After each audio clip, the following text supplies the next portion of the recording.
Kursi dia dah. Itu dia. Kita dah biasa main dengan tu. Dia. Apa betul.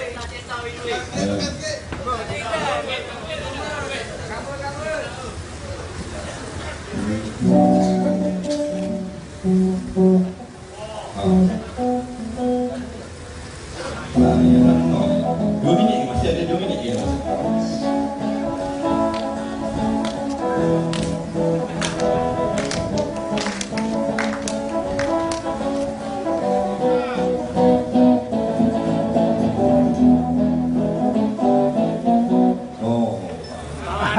Kalau tuang di Pantai Timur, sebab mic kita bukan sendiri ya.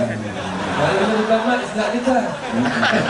Yang kita senyap mic. Kita bukan sendiri tak. Kita belajar dulu, ni pengalaman kita, mula-mula mak kita dulu, kita adik kita yang manggung. Telefon lepak kita. Kita berlari juga, lepas sekolah tu, ibu-ibu kita main gitar.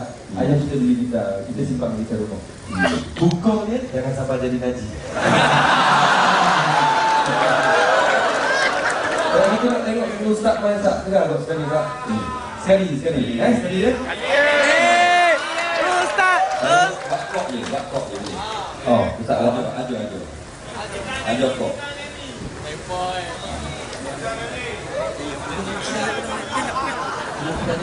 Depan. Dia buat anda. Tu A Matthew. Ini kakak. Tu dia. Ini. Awak nak kata ni. Kalau balik ini, ia tak ada A. Ia tak ada A. Akan tegang tu ke? Enggak kerja kalau.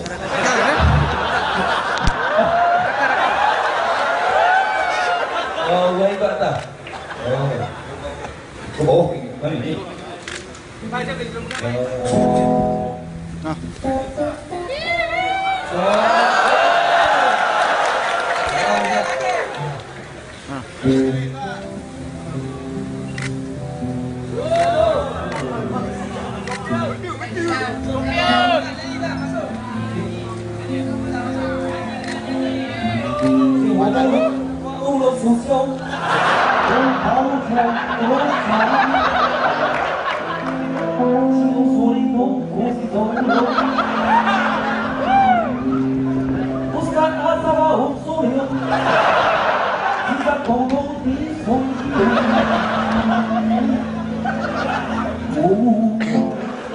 Jangan sampai jadi najis.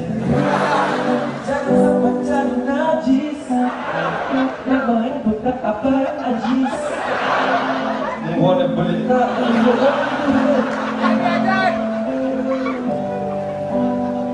Masuk kita. Apa belat ni? Belat kau ustaz ni. Orang lama kau.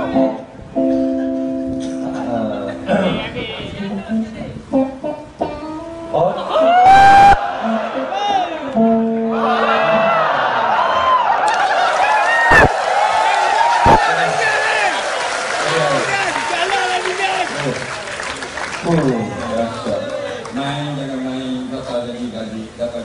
Najis. InsyaAllah kita serahkan kepada peserta ni. Sebab seterusnya. Ya.